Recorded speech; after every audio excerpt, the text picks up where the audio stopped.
Part 2 of American Dirt.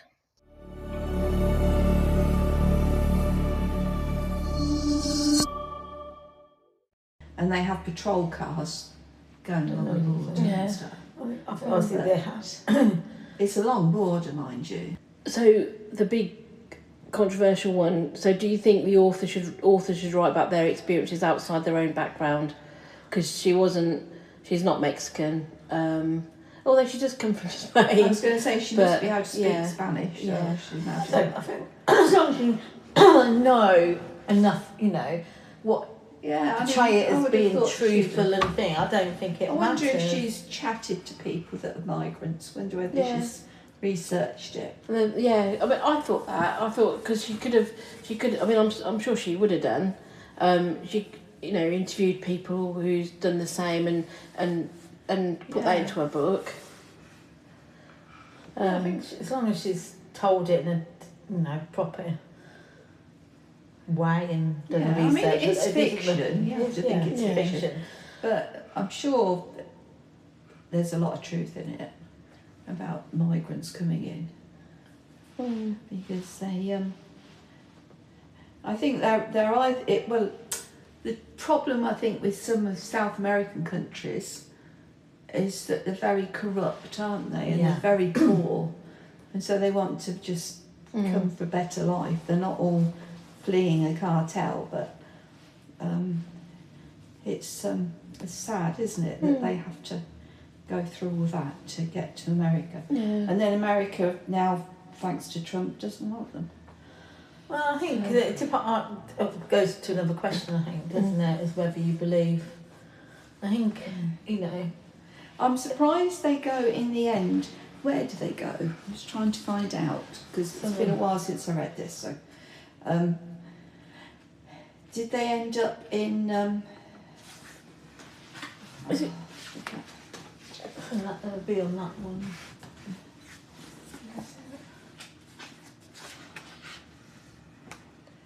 They go through border control, but I can't... I don't... Does it say where they... Yeah, they do. They because it says in the epilogue. It says it's not a little house in the desert Lydia imagined. Is it Colorado?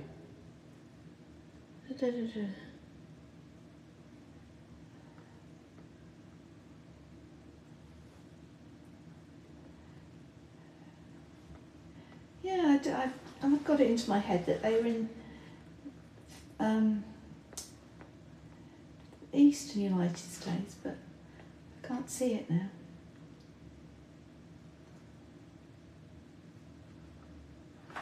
But once you've made that journey, though, you must be just looking over your shoulder all the time. So it can't be it's a better life, and obviously... Because you haven't got papers, have you? So how do you enrol your child in school? And because she's undocumented. yes, I don't know how it works in America. I think there's quite a lot of people. Tuscan. They go to Tuscan. Where's Tuscan? Is that where they cross?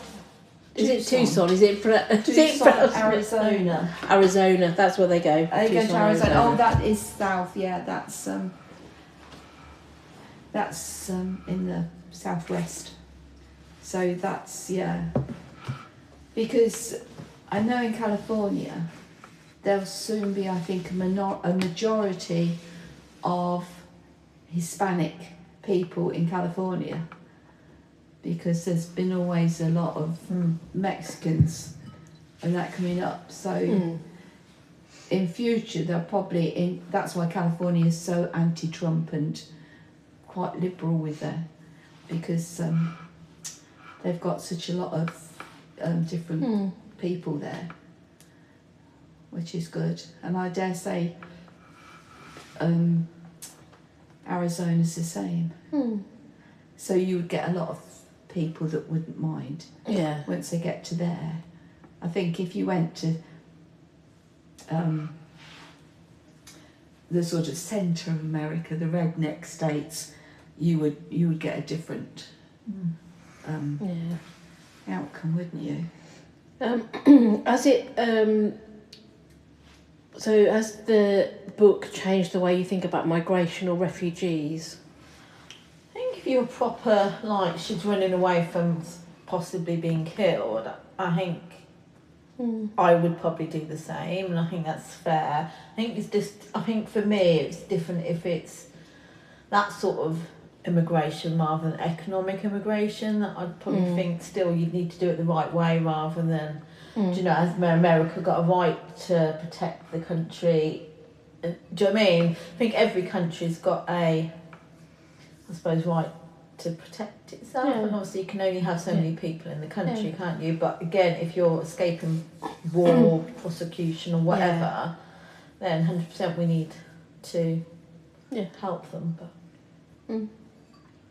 what do you think? Yeah. I mean, I think it's, if you're escaping poverty and war, then you should be given refuge.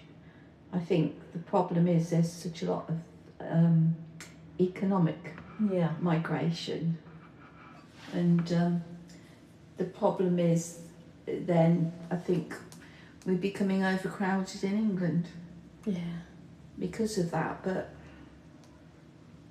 I mean, America isn't. I mean, there's vast lands. America could take loads more people, but then is their economy going to be failing if you get too many people? Because it's like in this country, isn't it now?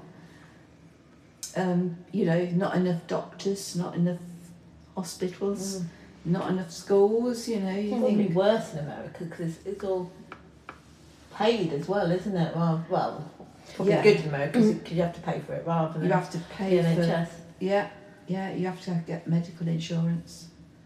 Although there is there's something Mediaid. Oh, There is one, but I don't know how it works. Yeah. Whereas if you turned up into one of our hospitals seriously ill, they'd take you in no matter what. Whereas in America, they'd ask to see where your insurance, you know, because each insurance company has a different hospital. So my cousins have to go to a certain hospital. Because of who they're insured by. wow. Plus if you're undocumented. I mean, it's great when they go. I mean, they can get treated for goodness knows what. They don't have to sort of wait. Yeah, it's a bit like Australia. My months and sister's, things, but- it's part funded by the government, but part funded. She pays into it. Do you know what I mean? And you can get you go to get your blood test at a shop. Do you know what I mean? It's like someone's like a building on the high street. You just go in, have an X-ray, have a blood done, and it's the same day or whatever. So, well, the migrants wouldn't be able to do that insurance, would they? Because they'd have to. No, I don't know. I mean, there is some sort of Medicare, but I don't know exactly how it works. Were there any characters in the book that you found particularly memorable or meaningful?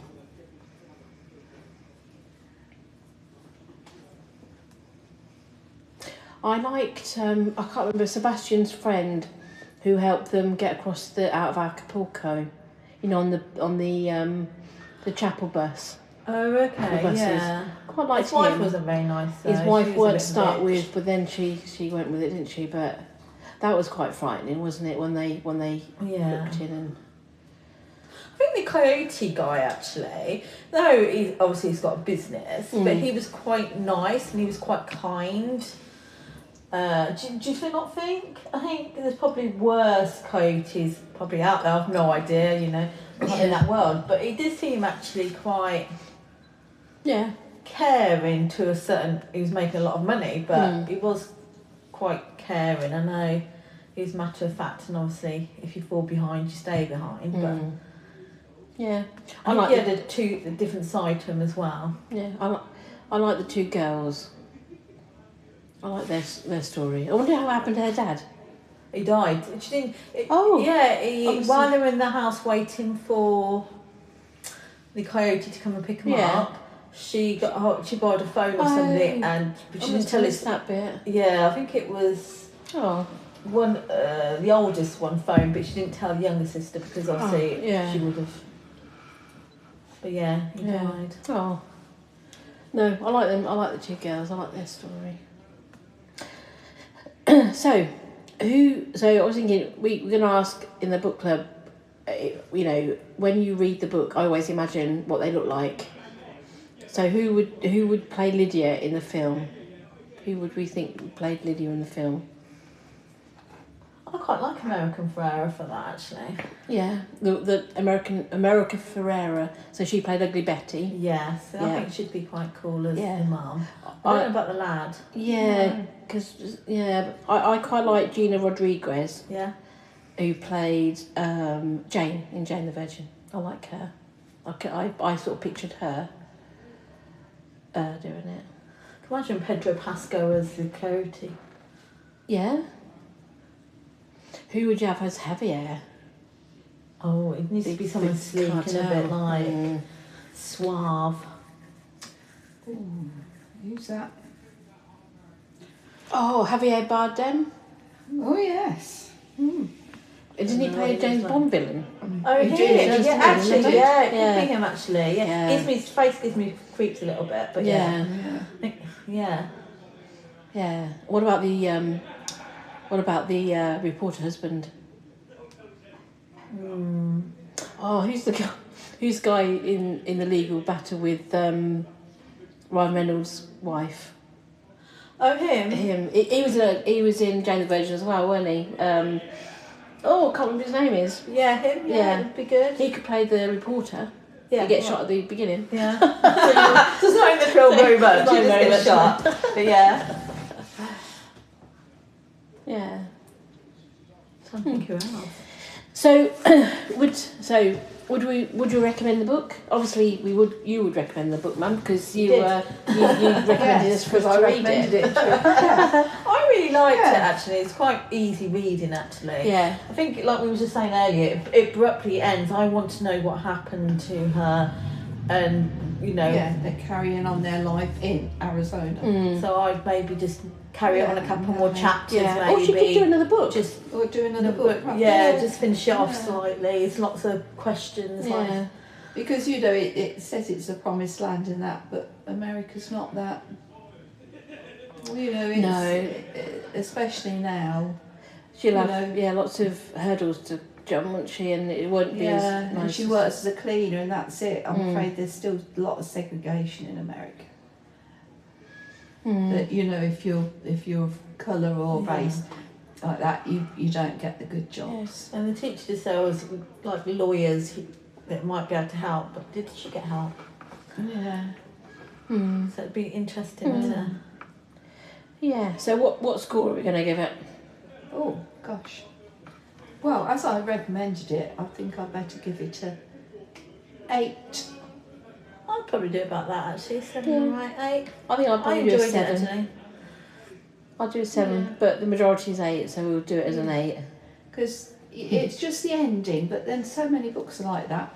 They seem to get up, you're getting really excited about what's going to happen, and then all of a sudden, in one chapter, it's over. Yeah. Because, she's in this America, and they say a bit about going to the library and she went into a bookshop, didn't she, and things like that, but you wanted to know what happened later, didn't you? You know what's Yeah. But, So, a bit of closing thought then from me. Then, American Dirt is both fast-paced story and a conversation starter about migration, empathy, and storytelling. So, when discussing the book, it can be helpful to ask about both the emotional journey of the characters and the wider debates the novel's created. And now, I was thinking about just describing the novel in just 3 words. And so, I've got survival, migration, and resilience. well, that sounds like an emergency plan. It is, isn't it? Except for the migration in it. Resilience, I've heard that word before. All right. Well, thank you for joining this month's podcast. Join us next month for our next book.